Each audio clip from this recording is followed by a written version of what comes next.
Welcome to সিশন একাডেমিতে স্বাগত। আজকে আমরা নিমেষে অঙ্ক সিরিজের ক্লাস নাম্বার 218 শুরু করব আজকে রিজনিং অ্যান্ড জিআইয়ের উপর। তোমরা যারা কম্পিটিটিভ এক্সাম প্রিপারেশন নিচ্ছ তাদেরকে বলবো অবশ্যই ভিডিওটা শেষ পর্যন্ত দেখো, এই টাইপের রিজনিংয়ের কোশ্চেন তোমরা পরীক্ষা পাবে। ওকে, চলো লেট স্টার্ট।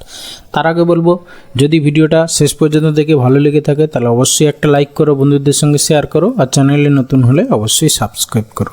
ওকে, দেখো তোমাদের সাপোর্ট থাকলে আমারও ভালো লাগে। ঠিক আছে, চলো লেট স্টার্ট। ফার্স্ট কোশ্চেন কী আছে দেখে নাও। বলেছে একটি বিশেষ কোডে যদি একটা ওয়ার্ডকে এই লেখা হয়, তার আর একটা ওয়ার্ডকে এইটা লেখা হয়, তাহলে এইটা কী হবে। ওকে, এবারে দেখো তুমি একটু খেয়াল করো, লাস্টে যেটা বলেছে চেয়েছি, দেখো সেখানে দেখো TINA আছে, আর তোমার TINAও দেওয়া আছে এইটা 6482। তাহলে অ্যান্সার যেটা হবে তার লাস্টে তোমার 6482 অবশ্যই থাকবে। ঠিক আছে, দেখো 6482 একটা মাত্র অপশানে আছে, আর কোথাও 6482 নেই, এখানে 2482 আছে, তাহলে অপশান এ অ্যান্সার, ব্যাস। ওকে, এরপরে আসি কোশ্চেন নাম্বার 2। দেখো 2-এর এ থেকে এটা বি হবে, প্রিন্টিং মিস্টেক। বলেছে প্রশ্নচিহ্ন স্থানে সঠিক শব্দটি বসাও। বুঝতেই পারছো এটা হচ্ছে কি অ্যানালজির কোশ্চেন। ঠিক আছে, ভালোবাসা আদর, অবজ্ঞা থেকে কী হবে ঘৃণা, তাহলে অপশান বি হবে অ্যান্সার। পত্রিকার সম্পাদক হয়, নাটকের কি হবে নির্দেশক, মানে অপশান ডি হবে অ্যান্সার। ওকে, এরপরে আসি কোশ্চেন দেখো ডাইস, ওপেন ডাইসের কোশ্চেন। ওপেন ডাইসের নিয়মটা হচ্ছে একটা বাদে একটা একে অপরের অপোজিটে থাকে। জাস্ট এই কথাটা মনে রাখো, একটা বাদে একটা একে অপরের অপোজিটে থাকে, ব্যাস। তাহলে দেখো এই যে একটা বাদে একটা মানে 5 আর 3 একে অপরের অপোজিটে থাকবে। ঠিক আছে, যারা একে অপরের অপোজিটে থাকবে তারা পাশাপাশি থাকবে না, এটা হচ্ছে গিয়ে নিয়ম আর কি। তাহলে 4 আর 1 একে অপরের অপোজিটে থাকবে। ওকে, আর বাকি এই যে এই সাইডের একটা 2 আর এই 6 এরা একে অপরের অপোজিটে থাকবে। ওকে, তাহলে এখানে কী চেয়েছিল, 2 সংখ্যার বিপরীতে কোন সংখ্যা আছে, তাহলে 2 সংখ্যার বিপরীতে কী আছে 6। ঠিক আছে, তুমি যদি এই নিয়মটা জানো যে একটা বাদে একটা একে অপরের অপোজিটে থাকে, তাহলে হচ্ছে কি এই যে 2 আর 6 তো 2 সাইডে ছিল। ঠিক আছে, তাহলে এরা একে অপরের অপোজিটে থাকবে, তাহলে 2-এর অপোজিটে 6। এরপরে আসি কোশ্চেন নাম্বার 4। দেখো 4-এর A to 4B বলছে একটি প্রদত্ত সমস্যার দুটি মত আছে, একটি পজিটিভ ধর্মী, একটি নেগেটিভ ধর্মী। মতামত দুটির উপর ভিত্তি করে 4টি যুক্তির মধ্যে সঠিকটি নির্বাচন করুন। ঠিক আছে, এই টাইপের কোশ্চেন কিন্তু অনেকেরই কনফিউশন থাকে। ঠিক আছে, শিওর হলাম কি না, বা এখানে অনেক কিছু অন্য লজিকে ভাবলে এটাকে অন্য অ্যান্সার হতে পারে। ওই জন্য আমি অনেক সময় কী করতাম, এই টাইপের কোশ্চেনগুলো অ্যাভয়েড করে যেতাম। ঠিক আছে, কারণ এই টাইপের কোশ্চেনে তোমার ভুল হওয়ার চান্স বেশি থাকে। ঠিক আছে, সেই জন্য আমার পার্সোনাল ওপিনিয়ন যে এই টাইপের কোশ্চেনগুলো তোমরা অ্যাভয়েড করে যাও। এবার সবসময় যে অ্যাভয়েড করে যাবো তা নয়, দেখো আর কীভাবে তোমার সঠিক করতে পারো সেটাও আমি বলছি। দেখো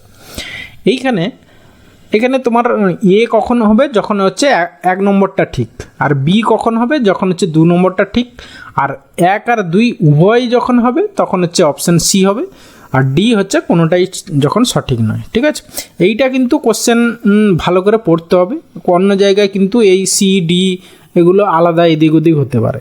ঠিক আছে, আচ্ছা এবারে আসি 4-এর এ কী বলছে। দেখো এটা হচ্ছে কি স্টেটমেন্ট, প্রথমে একটা স্টেটমেন্ট বলা আছে, তার নিচে দুটো হচ্ছে অ্যাজাম্পশান বলো, কনক্লুশন বলো, অনেক কিছু থাকতে পারে। তাহলে 1 নম্বর 2 নম্বর আছে। ঠিক আছে, মতামত আছে। এবারে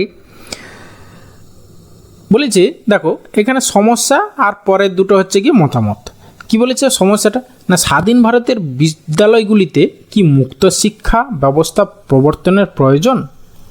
1 নম্বরে কি বলেছে, হ্যাঁ, কারণ ভারত গণতান্ত্রিক দেশ। দেখো ভারত গণতান্ত্রিক দেশ বলেই সব কিছু ওপেন মানে মুক্ত শিক্ষা চালু করে দেবো বিদ্যালয়গুলিতে, সেটা কিন্তু ঠিক নয়। এখানে সেই রিলেটেড কিছু বলেনি, তা আমরা এক্সট্রা কিছু ভাবতে যাব না, সেক্ষেত্রে আমার 1 নম্বরটা হবে না।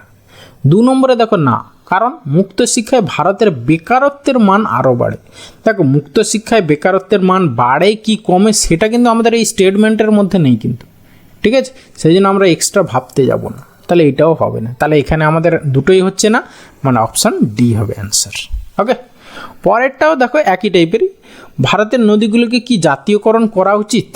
ঠিক আছে, 1 নম্বরে কি বলেছে, হ্যাঁ, কারণ জাতীয়করণ রাজ্যের সমস্ত সমস্যাকে দূর করতে পারবে। জাতীয়করণ করে দিলেই কি সমস্যা দূর হয়ে যাবে এরকম কোনো কথা নয়, তাহলে 1 নম্বরটা ঠিক নয়। 2 নম্বরে না, সেচ ব্যবস্থা রাজ্যের অধীনেই থাকবে। জাতীয়করণ করলেই যে রাজ্যের অধীনে থাকবে এইরকম এইখানে এই রিলেটেড ব্যাপার কিন্তু এখানেও নেই, তাহলে এখানে 2 নম্বরটাও হবে না, এখানেও অ্যান্সার তোমার ডি হবে। ঠিক আছে, এই জন্য তোমরা পারলে এই টাইপের কোশ্চেন করতে পারো যদি খুব শিওর হও, আর না হলে অ্যাভয়েড করে যাও আমার মতে। ওকে, এরপরে আসি কোশ্চেন নাম্বার 5। দেখো বলেছে একটি সারির উভয় দিকের শেষ প্রান্ত থেকে আপনার স্থান 11তম, তাহলে মোট কতজন লোক আছে? তাহলে প্রথম দিক থেকে 11 আর শেষ দিক থেকে 11, মানে হচ্ছে গিয়ে তোমার টোটাল কতজন আছে না 11 + 11 - 1। কারণ কি তুমি দুদিকের মধ্যে পড়ে যাচ্ছ, ওভার কাউন্টিং হচ্ছে তোমাকে, তাহলে একবার বাদ দিতে হবে। 11 দিয়ে 22 - 1 মানে 21 জন হচ্ছে কি টোটাল আছে লাইনে, তাহলে অপশান এ হবে অ্যান্সার। এরপরে আছে কোশ্চেন নাম্বার 6। দেখো এখানে কি বলেছে ডি = 4। যখনই ডি = 4 বলছে, ডি এর পজিশন ভ্যালু 4, তাহলে আমরা এর সবগুলো পজিশন ভ্যালুগুলো বসিয়ে দেখি যোগ করে 63 হচ্ছে কিনা। ঠিক আছে, তাহলে সির হচ্ছে গিয়ে তোমার 3, ওর হচ্ছে গিয়ে 15, ভির হচ্ছে গিয়ে 22, ইর হচ্ছে গিয়ে 5, আর এর হচ্ছে গিয়ে তোমার 18। ঠিক আছে, তাহলে 18 আর 22 হচ্ছে গিয়ে 40, 40 আর 15 আর 5 হচ্ছে 20, মানে 60, 3 এ 63, তাহলে 63 হয়ে যাচ্ছে। ঠিক আছে, তাহলে আমরা এটাও যোগ করি, যা হবে সেটাই অ্যান্সার। ওকে, দেখো 19 এস আর এস দুটোই 19, 19 2 38 আর এখানে 2, তাহলে 40 হয়ে গেল। 41 আর আই মানে 9। ঠিক আছে, তাহলে 9 × 10 = 50, মানে অপশান বি হবে অ্যান্সার। সেই জন্য তোমাদেরকে পজিশন ভ্যালু এবং অপোজিট লেটার মনে রাখতেই হবে, ঠোঁটস্থ রাখতে হবে। সেই জন্য আমার একটা ভিডিও আছে, সেটা দেখে নিও, how to remember position value এবং opposite letter of English alphabet. Okay, এরপরে আসি কোশ্চেন নাম্বার 7। দেখো লেটার সিরিজের কোশ্চেন।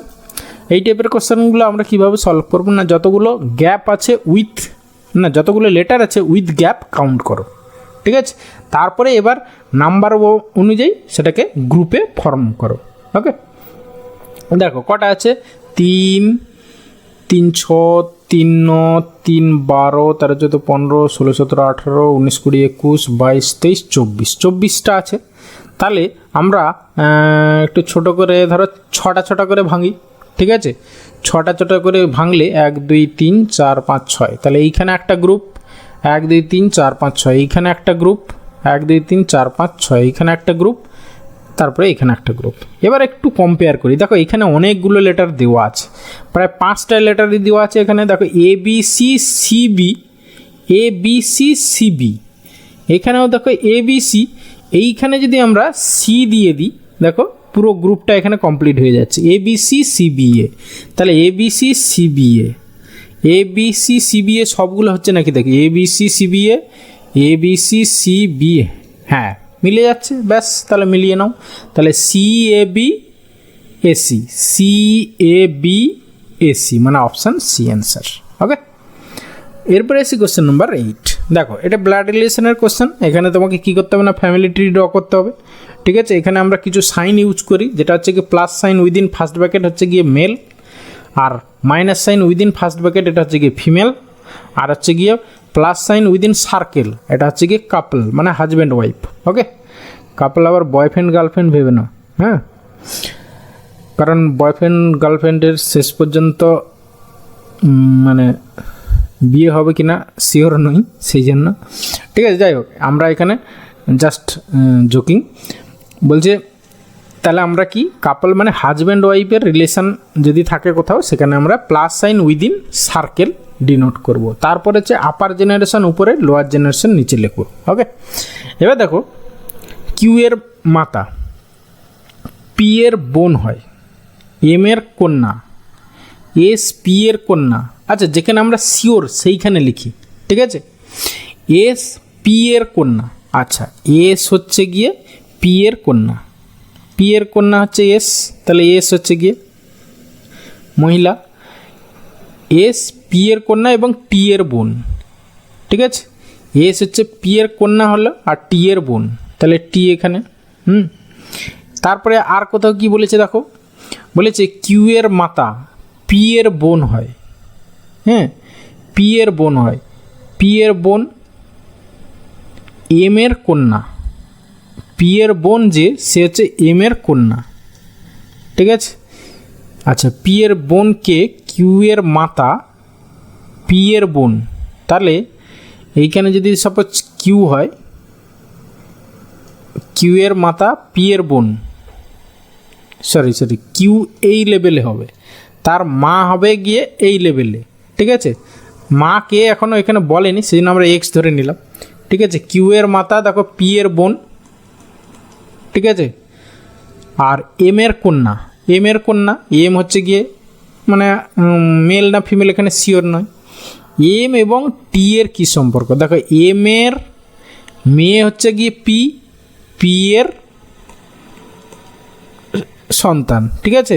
তাহলে এম হচ্ছে গিয়ে পিতামহ বা পিতামহী, যে কোনো একজন, কারণ এম ফিমেল না মেল এটা আমরা শিওর নই, তাহলে অপশান ডি হবে অ্যান্সার এখানে। ওকে, এরপরে এসে কোশ্চেন নাম্বার 9 বলেছে একটি কোডে এতকে লেখা হয় দিস, এতকে লেখা হয় দিস, তাহলে এতকে কী লেখা হবে। দেখো তাহলে আমাদের এখানে দেখো 2 3 মানে হচ্ছে এ এল, তাহলে এখানে আমাদের যেটা চেয়েছে সেটাই প্রথমে 2 3, তাহলে প্রথমে আমার এ এল হবে, সবগুলোতে দেখো প্রথমে তোমার এ এলই আছে, ঠিক আছে।